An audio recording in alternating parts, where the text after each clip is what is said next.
Armen Nazarian with Capital One Business Brokers, Farmington Hills, Michigan. Armen, why are people buying businesses these days, and how has a sluggish economy affected the market?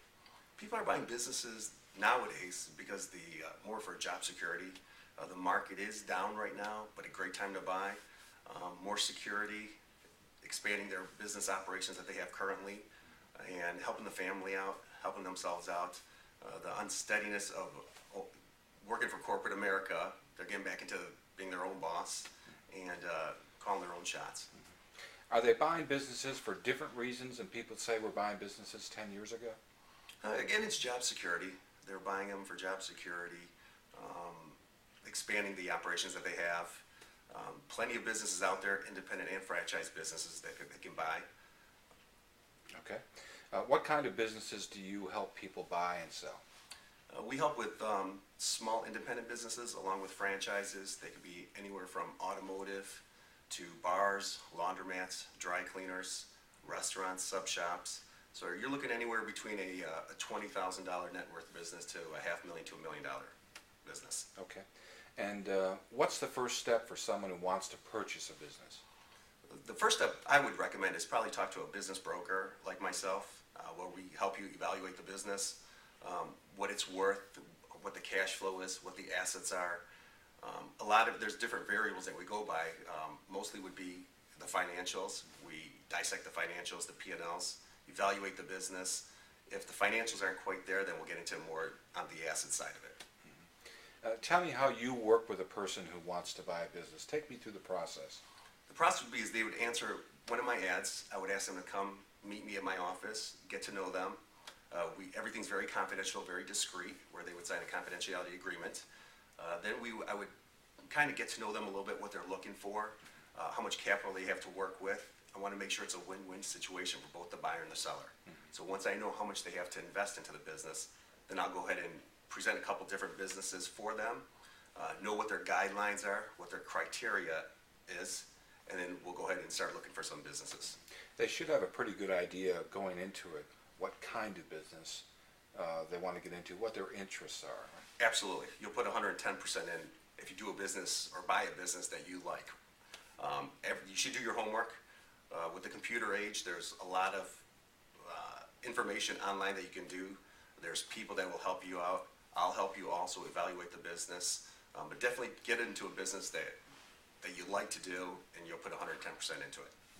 How do you evaluate a business, the worth of a business? That would go back to, again, different variables. It could be cash flow just by looking at the P&Ls or the tax returns. Once I know what the financials are, 2.5 to 3 times cash flow. If the financials aren't there, then we would do just based on the assets, what we have in the assets, and we evaluate that way, like a rule of thumb on a percentage of the gross sales.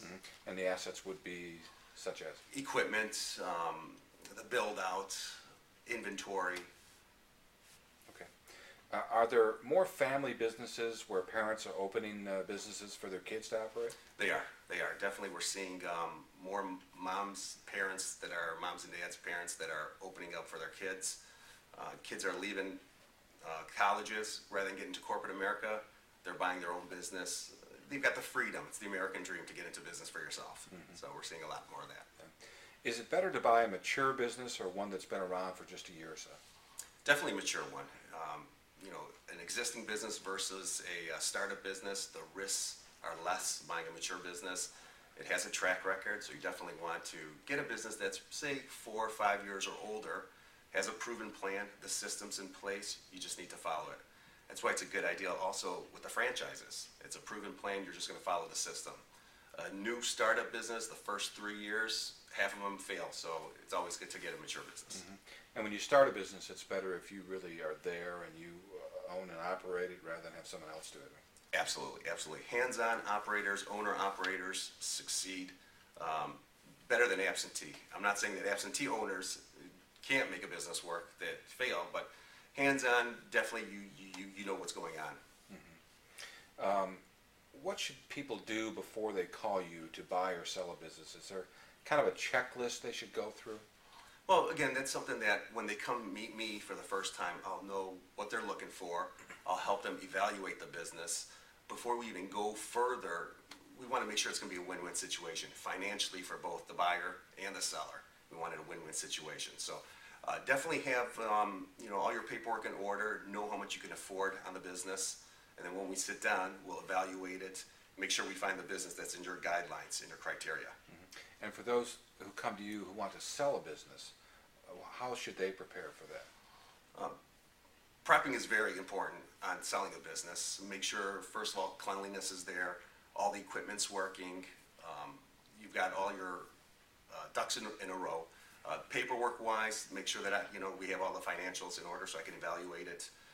The inventory list, the equipment list. Once I get that, then I can evaluate and I'll guide you on pricing the business. Mm-hmm. What are some of the biggest mistakes that people make when they buy a business? Not doing their homework. Definitely good to not doing their homework. They may find out that a neighbor or a relative got into a business, did very well with it. It may not be for them. They get into it and decide it's not working the way they want. So do a business that you want to put 110% into it. Do some research on it. Evaluate the business. Make sure it's the right business you want to get into. You hear sometimes about married couples giving up their jobs to start a business. What's your experience in that area? Is it a good idea or a bad idea for husbands and wives to own a business and work together? Well, I do run into that. A lot of sellers are husband and wife operators. They've been working side by side 30 plus years, and works good for them. Does it work for everybody? May not. But the majority that I'm seeing, they're working side by side and it works out well. Okay. What's the best advice you have for someone interested in buying a small to mid-sized business, like a first-time buyer? Give me your best advice. Again, it goes back to doing your homework.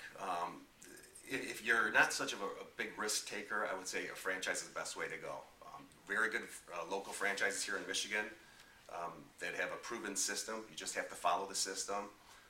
Even an independent, buying an independent business, usually when we do the transaction, we always ask the seller stay on board up to 30 days to make sure that we have a smooth transition over to the new purchaser. Mm-hmm. And as far as financing the business, how does that work nowadays? Are banks loaning? Banks, very difficult to get financing for a business with a bank right now. 99% of all the businesses I have for sale right now are seller financing, where the seller's going to be your personal banker. Oh, okay. I see how that works. All right. And Armen, how do people reach you if they're interested in buying or selling a business? They can call me directly on my direct line. My office line is 248-855-7753. Mm-hmm. And a website, possibly? You can go to armennazarian.net. Okay. Thanks very much. Thank you.